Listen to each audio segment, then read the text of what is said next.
Hola a todas, hola a todos, ¿cómo están? Bienvenidos a esta cápsula Salud Mental y Autocuidado. Mi nombre es Lorena Valdebenito Gutiérrez, de profesión soy psicóloga, y hoy le voy a presentar este espacio de trabajo llamado Cuidado del Cerebro y va a contribuir a entregarles un ABC de cómo podemos cuidar nuestro cerebro y ayudar a nuestros alumnos, a nuestras hijas, a nuestros hijos a cuidar de su cerebro. Bueno, siempre que le preguntamos a una niña pequeña cómo cuidar los dientes, seguramente nos va a contestar cepillándonos después de cada comida, y eso lo habrá internalizado gracias a que sus padres les han inculcado que después que cada vez que coma debe cepillarse los dientes. Y es curioso porque hago esta analogía a pesar de que sabemos que después que nos crecen nuestros primeros dientecitos, tenemos un periodo de cambio. Entre los 4, 5, 6, 7 años, los niños, las niñas, mudan sus dientecitos, ¿cierto? Y a pesar de ser mudados, es decir, perdemos un diente, nos sale otro.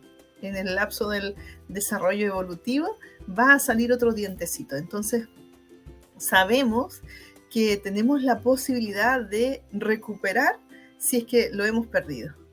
¿Y por qué hago esta comparación? Porque si hablamos del cerebro, yo le he preguntado a algunos niños, a algunas niñas, cómo cuidamos nuestro cerebro, y a diferencia de la pregunta cómo cuidamos nuestros dientes, no tienen una respuesta tan clara. Y a diferencia de los dientes, nuestras células del cerebro, llamadas neuronas, no tienen la posibilidad de ser renovadas como esos dientes que se cayeron y solo tenemos que esperar que nos crezca otro. Entonces, cuando hablamos del cuidado del cerebro, nos vamos a adentrar en algunas ideas que nos permitan ser más conscientes de la importancia de cuidarle. Aquí hay un libro que me ha gustado muchísimo que se llama Cuida tu cerebro y mejora tu vida.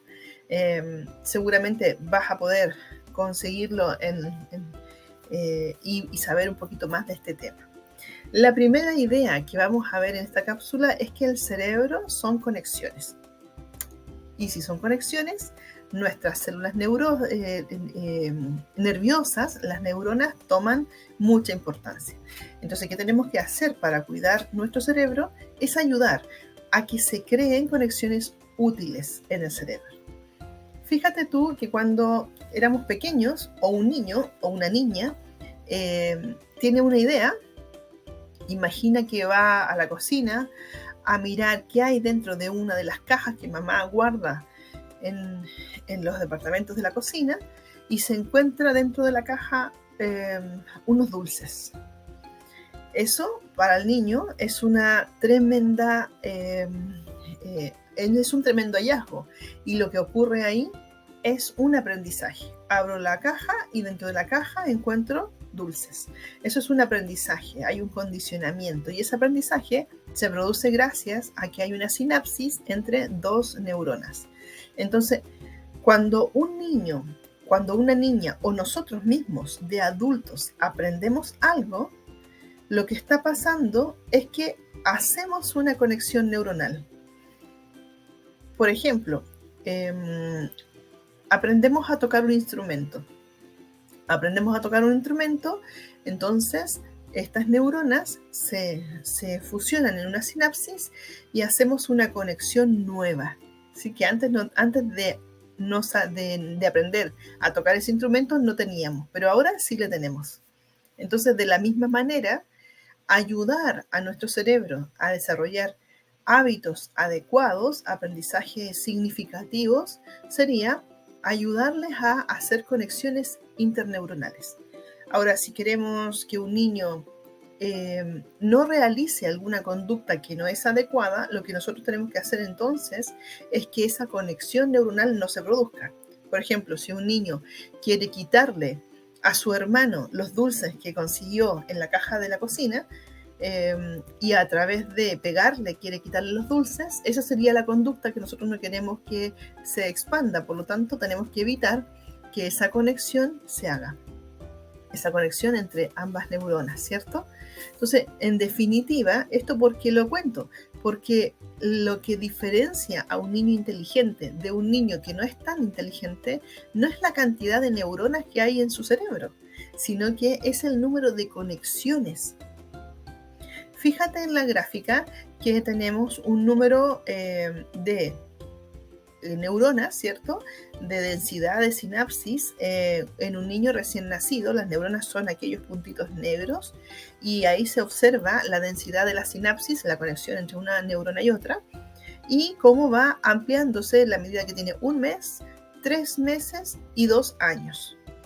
Ahora bien, la cantidad de densidad de conexiones sinápticas en un cerebro de 2 años no dista demasiado en un cerebro de 30, de 40, de 60, de 80 años.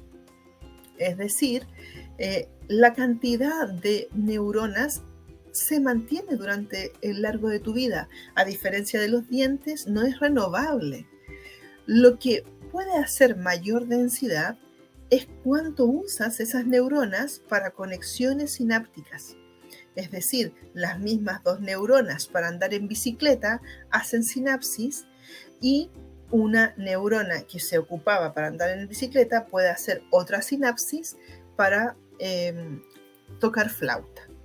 Ahora, cuando tú escribiste tu nombre por primera vez a tus 3 años, 4 años, 5 años, la neurona que utilizaste para escribir tu nombre es la misma neurona que vas a utilizar cuando escribas tu nombre teniendo 80 años.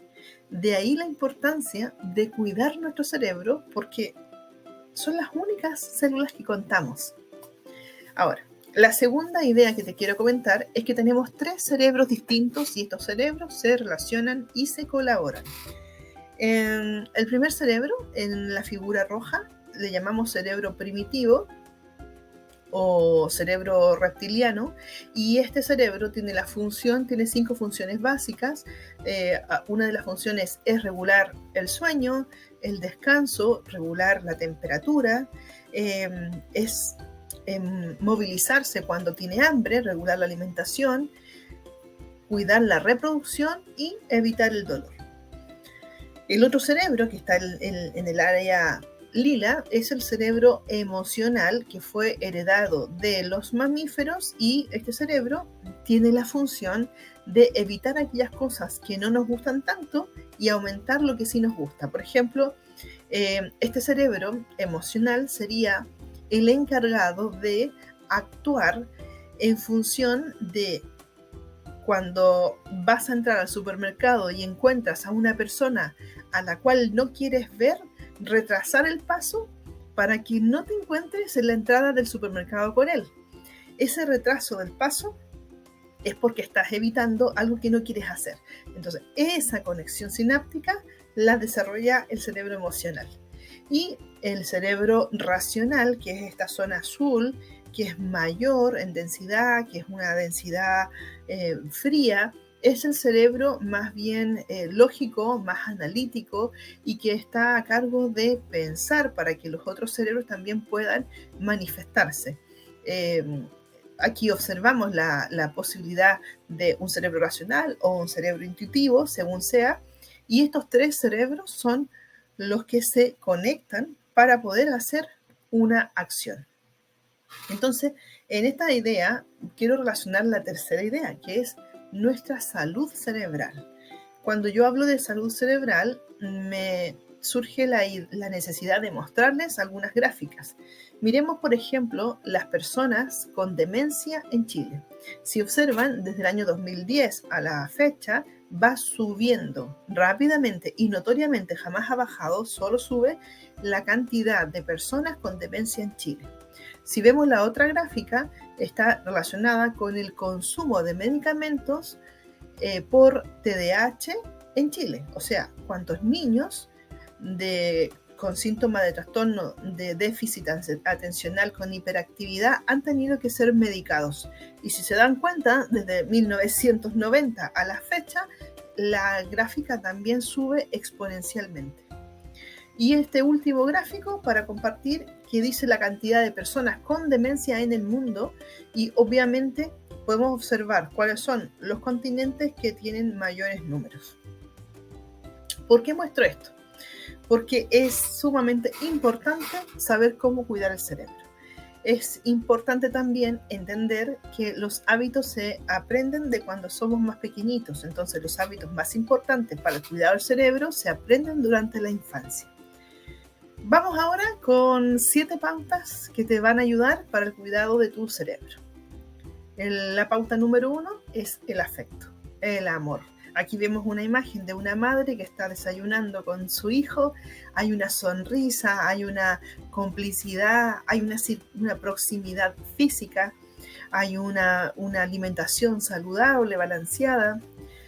Cuando nosotros hablamos de pautas, lo primero que decimos es el afecto. Y esto está basado en investigaciones que han hecho mucho tiempo antes, investigadores como Harry Harlow, quien desarrolló una serie de experimentos con monitos rhesus en donde querían comprobar que la cercanía, la proximidad física de un monito con su madre monito tenía que ver con la necesidad de ser alimentado.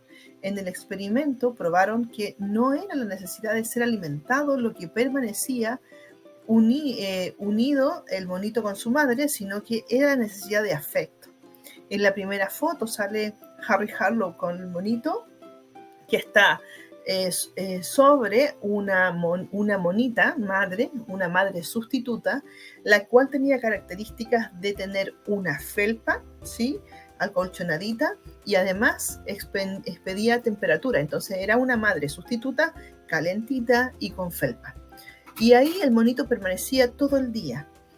En la siguiente foto encontramos la comparación entre una madre sustituta que no tenía ni temperatura ni felpa y en la otra madre tenía felpa y temperatura. Y era evidente ver que el monito siempre preferiría estar más calentito y con una proximidad táctilmente significativa que lo era la felpa, lo más parecido a su madre real. Veían también los investigadores que solamente cuando querían ser alimentados, los monitos se separaban de la madre, cogían la alimentación y luego volvían a la madre sustituta.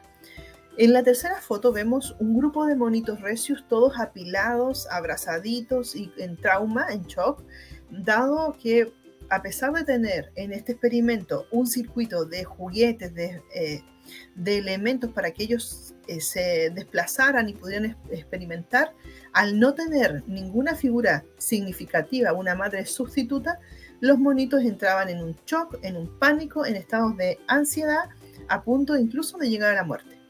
Pueden ver este experimento en las redes y observar cómo el afecto da confianza. Entonces, en nuestro cerebro, obviamente, las palabras cálidas, el cuidado materno, paterno, la sonrisa, el contacto físico es un soporte sumamente necesario para su desarrollo. La segunda idea es el ejercicio físico, porque con esto vamos a poder crear sustancias de BDNF, aquellas enzimas que disuelven las sustancias de cortisol. Es decir, gracias al ejercicio físico, lo que hacemos es poder poner en un promedio necesario todos aquellos neurotransmisores que son como el cortisol, que nos hacen daño en nuestra salud. Por tanto, el ejercicio físico es algo que tenemos que tener dentro de nuestra agenda para cuidar nuestro cerebro.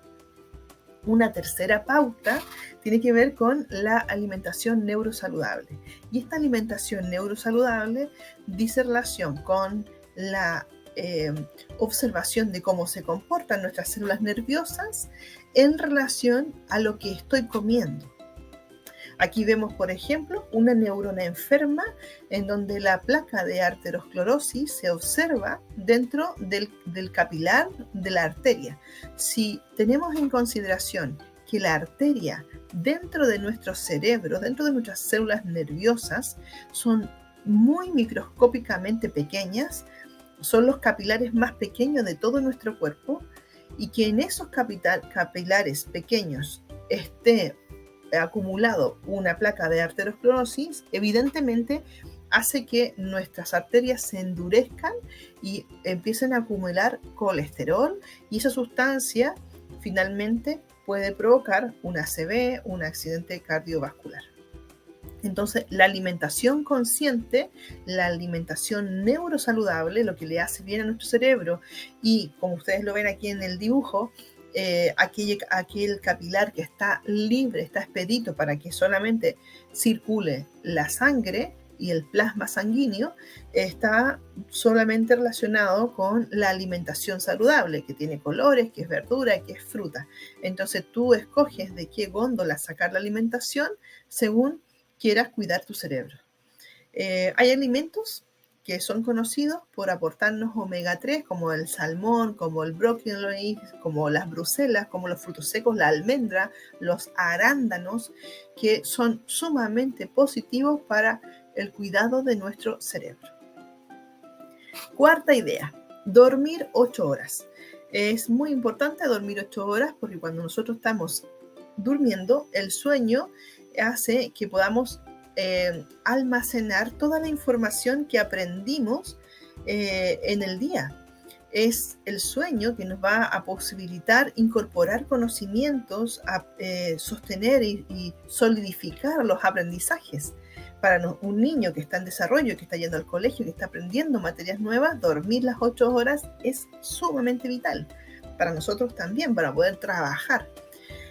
Nuestro cerebro constantemente se puede inflamar, ya sea por polución, ya sea por malos alimentos, ya sea por problemas y exceso de cortisol. El sueño permite desinflamar el cerebro de estos elementos. Además, el sueño es el encargado de depurar nuestro cerebro de todas las toxinas procedentes del estrés, de la contaminación, del mercurio de los alimentos y de los conservantes y preservantes. Ahora, un dato importante, ¿por qué dormir 8 horas y no 5, y no 6, y no 7?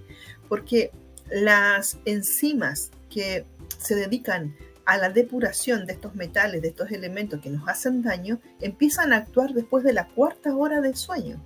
Entonces, si yo he dormido 8 horas, después de la cuarta hora voy a empezar a tener un trabajo enzimático de depuración y por ende voy a haber tenido 4 horas de limpieza cerebral.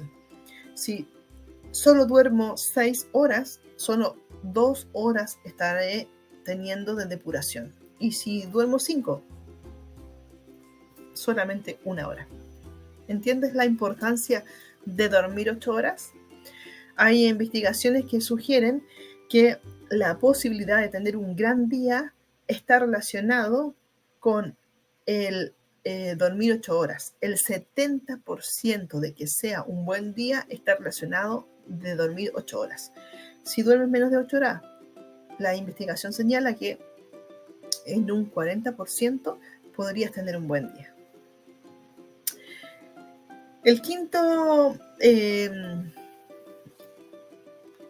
La quinta pauta, ¿cierto? Para poder cuidar el cerebro es algo que está pasándonos ahora con la modernidad, que después de la pandemia se vino a quedar y que la tecnología está influyendo bastante, y es limitar el tiempo frente a las pantallas. ¿Por qué? Fíjate que nosotros en el cerebro tenemos una zona que se llama núcleo estriado, que es esta zona que está de color amarilla. Este núcleo estriado es el responsable de decirle a nuestro cerebro cuáles experiencias me gustan porque me dan placer y cuáles experiencias no me agradan, me desagradan. Su función es asignar un valor emocional a las cosas, a las situaciones. Su función también es poder detectar cuán rápido obtengo una gratificación, una satisfacción, y cuán intensa es esa satisfacción. Entonces, mira lo que pasa cuando estamos frente a las pantallas. Nuestro núcleo estriado funciona a 1000, porque un niño que está frente a las pantallas jugando, matando soldaditos, y en la medida que mata a los soldaditos, la pantalla le da premios y monedas y vas ganando y todo perfecto. Y esa adrenalina que se provoca en el cerebro del niño es todo gracias a que el núcleo estriado está a 1000 trabajando, porque está diciendo, esto está súper entretenido, esto está súper rápido, la velocidad es impresionante, estoy ganando. Entonces, wow, ¿quién puede competir con ese estímulo? No podemos competir con ese estímulo. Compara, por ejemplo, la otra gráfica en donde hay una niña que está haciendo tareas o una sala de clases. Si comparamos la experiencia de ir a clases en donde la profesora es más lenta que lo que es en la pantalla, donde la profesora tiene 40 alumnos y no es posible en la vida real de que esté estimulando cada vez a ese niño, como llega hasta clases, bien, 50 monedas, sacaste tu mochila, bien, 100 monedas, lo estás logrando, eliminaste a tus compañeros, 200 monedas. O sea, eso en la vida real no va a pasar. Por lo tanto, esa profesora no tiene ninguna posibilidad de compararse a la velocidad de los estímulos que están en una pantalla, al grado de satisfacción ni de recompensa. Entonces, el núcleo estriado en una sala de clases va a funcionar más lento y va a discriminar que esa experiencia comparativa a las experiencias de las pantallas es mucho menos interesante. Entonces el niño empieza a distinguir lo que le gusta más de las actividades que no le gustan tanto. Por eso nosotros, si queremos cuidar nuestro cerebro, debemos limitar el uso de las pantallas. Un tips, que los niños puedan tener pantalla antes de las 4 de la tarde. O sea que después de las 4 de la tarde, las pantallas se vayan cerrando en preparación del descanso y de la higiene del sueño. Que los niños están en el colegio, llegan a las 4 y solo ahí pueden tener pantalla. Bueno, no tendrá que ser todos los días, porque sabemos que esto va a ser de mucha dificultad para que el niño, para que la niña tenga una valoración por el mundo real, por sus clases, en donde no es todo tan rápido ni tan lleno de refuerzos como lo son los juegos, por ejemplo. Bueno, y el número 6 es el control de la frustración y del estrés. Es importante entender que muchos procesos emocionales, ¿cierto?, que están causados por la relación, por el convivir, por la crianza, generan altos niveles de frustración y de estrés en los niños, incluso en los adultos. Hay un experimento que les invito a que lo puedan mirar en el internet, que es el experimento del marshmallow, el experimento que se hizo en California, en el cual consistía en medir los niveles de aplazamiento de la recompensa que los niños y las niñas podían sostener. Se les pedía a los niños que estuvieran sentados frente a un marshmallow muy apetitoso y se les decía, no debes comerlo, yo voy a salir de la sala, pero cuando vuelva traeré más marshmallow, los cuales tú podrás comerte. Esa era la consigna. El experimentador salía de la sala y el niño quedaba enfrente del marshmallow. Muchísimos sufrían un montón y muy pocos lograron aplazar la recompensa de comer el marshmallow, esperar al examinador que trajera otros y poder comerlos con orgullo de haber aplazado la recompensa y gracias a eso tener mucho más beneficios. ¿Qué pasó? Este experimento fue un estudio longitudinal porque midió a aquellos niños en su edad adulta. Los niños que participaron en este experimento fueron medidos a los 25-30 años. Medían con quién se casaron, dónde viven, cómo son sus relaciones interpersonales, cómo era su trabajo, etc. Y pudieron relacionar que el grupo de niños que lograba aplazar la recompensa y no comerse el marshmallow tenía una mejor calidad de vida y por ende un mejor bienestar psicológico. Por lo tanto, nuestro cerebro también requiere de experiencias de frustración. Yo veo padres y madres en el supermercado con hijos pequeñitos y los hijos pequeñitos piden, por ejemplo, algo de la góndola, dulces, juguetes, y lo quieren todo. Y los padres que les quieren tanto, le compran todo porque les quieren. Entonces, ¿qué están haciendo sin saber? No están aplazando ningún tipo de frustración, de recompensa, perdón. No están generando un ambiente de frustración en donde puedo comprarte algo, pero no puedo comprarte todo. Hay un dicho que dice, no le des todo lo que piden, aunque puedas, porque el cerebro requiere de experiencias que no sean del todo maravillosas, y sostener la frustración va a hacer generar una competencia para que después en la vida adulta puedas sobrellevar cuando la vida no venga tan fácil. Finalmente, para terminar, quiero decirles que el cerebro necesita oportunidades para poder sobrellevar lo que será la vida, las situaciones difíciles de vivir. Todos hemos tenido alguna crisis no normativa, la muerte de un familiar, que te hayan despedido del trabajo, la separación de una pareja, el problema de enfermedad de una hija, el cambio de casa, de familia. Estas crisis normativas y no normativas solo pueden ser sobrellevadas según la competencia que yo haya adquirido para sostener la frustración y el estrés. Si queremos hacer hijos, personas felices, no hagas que el viento siempre sople a su favor. Enséñales a navegar en tempestades. Bien, esta es la cápsula del día de hoy. Te agradezco que la hayas visualizado. Se las dedico a Sebastián, Benjamín y Laura. Y nos puedes ubicar en este espacio de plataforma educativa de CECED, www.ceced.cl. Muchas gracias a todas y muchas gracias a todos.